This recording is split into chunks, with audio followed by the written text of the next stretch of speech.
almost like a TV remote that would be used and pushed. They will get an additional shock for trying to remove the electrode. So they're expected to sit there and let this electricity pass through their skin without trying to remove it. If they yell in anticipation of the shock, they will shock the student an additional time for yell. The cost to send a student to Judge Rottenberg from New York is about $214,000 per student.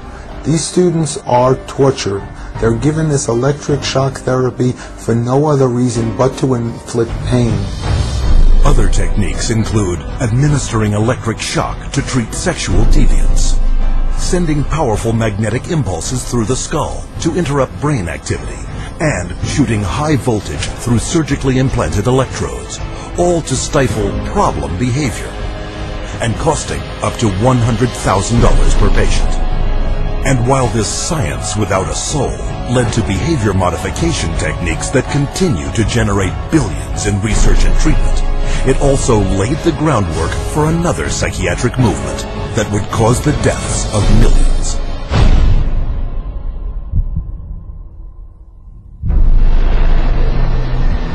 January 1945. As World War II comes to a close, the full horror of Hitler's final solution is exposed. With grotesque killing factories, unparalleled in human history. Mass graves filled with corpses of men, women and children, murdered by starvation, bullets and poison gas. What could drive men to commit such atrocities against their fellow human beings?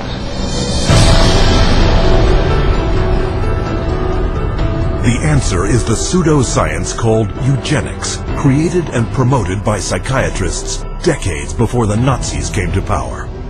The eugenics movement got started in 1883 with Francis Galton, and he felt that human beings should take evolution in their own hands, and that the most talented individuals, the most healthy individuals, the most attractive individuals should have more offspring. There was great concern that people that they considered had poor genes were reproducing faster than the people they considered had good genes. They felt that a medical solution might be the proper one. This is what led to the sterilization movement. It resulted in sterilization of mentally ill people, sterilization of retarded people, sterilization of people we don't like politically and sociologically. So the problem is not with genetics.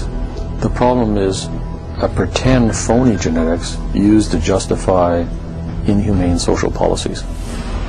Though never proven as anything but theory, by the early part of the 20th century, eugenics had spread to almost 30 countries, from England to Brazil, Mexico, Sweden, Russia, and most notably, the United States, where forced sterilization was widely practiced. Eugenics movement in Germany was somewhat different than the eugenics movement in the United States in that there were many more physicians and psychiatrists. Alfred Plutz was one of the pioneers in the German eugenics movement and how to control the population of those whom he considered inferior. In 1905, along with his brother-in-law, Ernst Rudin, he established the first organization for racial hygiene. Alle Nationen haben sich mit einer außergewöhnlich großen Menge an minderwertigen, schwachen, kranken und Verkrüppelten abzugeben. Durch kluge Gesetze über Sterilisation würden wir auch in der Lage sein, den vernünftigsten Weg der Zeugung herbeizuführen. Hitler was particularly impressed by American eugenicist Madison Grant. Grant's book, The Passing of the Great Race, was proclaimed by Hitler as his personal Bible. In his book Mein Kampf, Hitler further hailed eugenics as the science that would rebuild the German nation. Körperlich oder geistig gesund ist, dem ist es nicht erlaubt, seine Krankheit an seine Kinder weiterzugeben. Das Recht auf persönliche Freiheit wird durch seine Pflicht, die Rasse zu beschützen, eingeschränkt. The German eugenicists welcomed the Nazi advent to power because the Nazi program could fund the very programs that they had in mind. The Nazis gave them political support, financial support, and conversely, the psychiatrists gave the Nazis a medical justification for their genocidal policies. Something like 40% of German psychiatrists had joined the SS by 1933. They weren't forced into the SS, they just joined it naturally, because the beliefs were very, very similar. Rudin and his work led directly to the decision to move from sterilization to murder. Their plan was simple. First, convince the public that feeble-minded undesirables wanted to escape the burden of their existence, but could not say it, and that killing them was an act of mercy. Then extend the definition of inferior to include Jehovah's Witnesses, Jews, gypsies, homosexuals, all unworthy of life. Psychiatrists produced propaganda movies known as the Nazi killing films, shown in all 5,300 theaters throughout Germany. Geisteskrankheit ist als ein Erbübel eine der größten Gefahren für die Volksgesundheit. Irrtum ist, dass sich solche Kranken glücklich fühlen und am Leben hängen. Sie haben überhaupt kein Daseinsbewusstsein.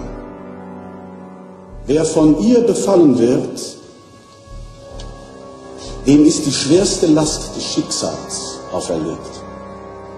Ein Dasein ohne Leben. It first started with passive violence, which is starvation. It then intensified to lethal injections, and finally it developed into systematic gassing and cremation. Their headquarters were established in Berlin under the infamous codename T4. T4 program was named after Tiergarten 4, which essentially resulted over a period of time in the murder of about 70,000 people who were deemed mentally retarded, emotionally distraught, or physically handicapped by the Germans. They were called life unworthy of living. The killing, piloted in psychiatric institutions across Germany, then moved into the concentration camps, with top German psychiatrists as the executioners. Paul Nietzsche, the T4 director, declared, Das Aussortieren in den Konzentrationslagern lief etwa genauso ab wie in den Nervenheilanstalten. Und mit selbigen Erfassungsbögen. 6 million Jews died in concentration camps and as a result of Nazi extermination policies. Rudin congratulated Hitler for making his, that is Rudin's, 30-year dream come true. After the Nazi surrender, an international court of justice was held to put psychiatry on trial for its war crimes. But American psychiatrists, fearing a permanent blow to the future of psychiatry, stepped in by shifting the blame onto a handful of German psychiatrists. There were some doctors who were prosecuted, but very few. Ernst Rudin returned to Switzerland at the end of the war. He did not serve any prison time. One of the strangest things of all about the legacy of Nazi science is that some of the nastiest psychiatric eugenicists at the end of the war went back to work either in Germany or sometimes in the United States. What began with a psychiatric plan to eliminate undesirable humanity had now spread throughout the civilized world and was responsible for the murder of 11 million people. Never brought to justice, psychiatrists, as you will see, continued to advance eugenics around the world. And today we see the results. In racism, human misery, and unending social conflict.